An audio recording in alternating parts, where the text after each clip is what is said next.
कोल्हापूर जिल्ह्यातील काही महत्त्वाच्या बातम्या आता आपण थोडक्यात पाहणार आहोत।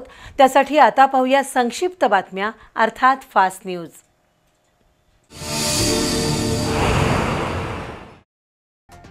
श्री अंबाबाई भक्त मंडळाच्या वतीने गेली 8 वर्ष अन्नछत्र सुरू आहे।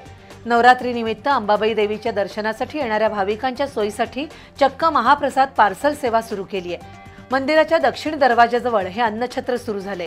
त्याचा शुभारंभ ॲडव्होकेट धनंजय पठाडे यांच्या हस्ते करण्यात आला। हे अन्नछत्र 9 दिवस सुरू राहणार आहे। यावेळी उद्योजक नितीन वाडीकर, अन्नछत्राचे अध्यक्ष संजय साळोखे, वैभव घोदे, राजेंद्र तोरसकर, वैभव पाटील, शीला माने, पद्मा बोंद्रे, गीता भोईटे, साईप्रसाद साळोखे यांच्यासह कार्यकर्ते उपस्थित होते।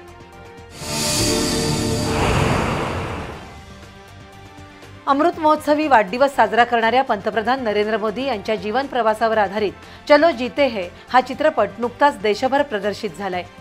तरुण पिढीबरोबरच राजकीय कार्यकर्त्यांनाही दिशादर्शक असलेल्या या चित्रपटाला चांगला प्रतिसाद मिळतोय। कोल्हापुरातील पीव्हीआर सह अन्य काही चित्रपटगृहांमध्ये हा चित्रपट प्रदर्शित झालाय। आज भाजपच्या कार्यकर्त्यांसाठी या चित्रपटाचा विशेष शो आयोजित करण्यात आला होता। खासदार धनंजय महाडिक यांच्यासह भाजपचे ग्रामीण जिल्हाध्यक्ष नाथाजी पाटील, महानगर अध्यक्ष विजय जाधव, अमर साठे, धनश्री तोडकर, राजू मोरे, अप्पा लाड, रवी गवळी, अतुल चव्हाण, सयाजी आळवेकर यांच्यासह भाजपच्या कार्यकर्त्यांनी हा चित्रपट पाहून पंतप्रधानांचा प्रेरणादायी प्रवास समजून घेतला।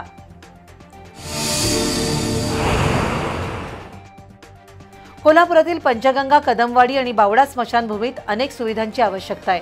त्यासाठी काही मंडळ, दानशूर व्यक्ती, संस्था पुढाकार घेत आहेत। कोल्हापुरातील मानाचा गणपती अशी ओळख असणाऱ्या छत्रपती संभाजीनगर गणेशोत्सव मंडळातील कार्यकर्त्यांनी यंदा पंचगंगा स्मशानभूमीला मदत देण्याचं ठरवलं। स्मशानभूमीतील पाण्याच्या नळांची मोठी दुरवस्था झाली होती, त्यामुळे मंडळाच्या कार्यकर्त्यांनी स्मशानभूमीतील 3 ठिकाणी नव्यानं नळ जोडणी केली, तसंच ॲल्युमिनियमची बेसिन देखील बसवली। छत्रपती संभाजीनगर तरुण मंडळाचे अध्यक्ष अजित सासने, सेक्रेटरी विजय घाटगे, विनायक लुगडे, जयेश भोसले गवळी, श्रीकांत बंगडे, विश्वास महेकर यांनी या कामासाठी पुढाकार घेतला।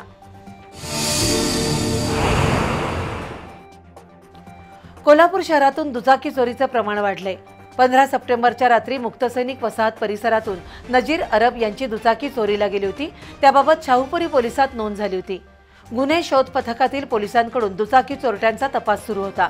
दरम्यान महेश पाटील आणि राहुल पाटील यांना मिळालेल्या माहितीनुसार पोलिसांच्या पथकाने कोल्हापुरातील विचारेमाळ इथल्या आदर्श उर्फ पिल्या गायकवाड या चोरट्याला ताब्यात घेतलं।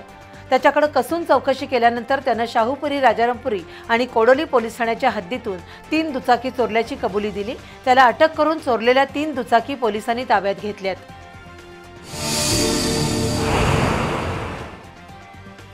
सिंगिंग लाईन्स डिझाईन इन्स्टिट्यूटच्या विविध शाखातील विद्यार्थ्यांनी तयार केलेल्या रचनांचं प्रदर्शन हॉटेल सयाजी इथं भरवण्यात आले। प्रसिद्ध चित्रकार प्रशांत जाधव यांच्या हस्ते आणि ज्येष्ठ चित्रकार मनोज सुतार यांच्या उपस्थितीत या प्रदर्शनाचं उद्घाटन झालं। Parul University, Aliens School of Design, Jain School of Design, MIT या संस्थांनी तयार केलेली डिझाईन्स प्रदर्शनस्थळी मांडण्यात आली होती। डिझाईन क्षेत्रातील महत्त्वाच्या परीक्षांमध्ये गुणवत्तापूर्ण यश मिळवलेल्या विद्यार्थ्यांचा मान्यवरांच्या हस्ते सत्कार करण्यात आला। तर प्रशांत जाधव आणि मनोज सुतार यांनी फाईन आर्ट आणि डिझाईन क्षेत्रातील करिअरच्या संधीबद्दल माहिती दिली। यावेळी इन्स्टिट्यूटचे विश्वस्त अनवर हुसेन यांच्यासह शिक्षक आणि विद्यार्थी उपस्थित होते। करवीर तालुक्यातील कोगे इथल्या दत्तात्रय शामराव यादव या शेतकऱ्याला काम करत असताना सर्पदंश झाला होता। उपचारादरम्यान त्यांचा मृत्यू झाला। या घटनेची नोंद करवीर पोलिसात झाली आहे।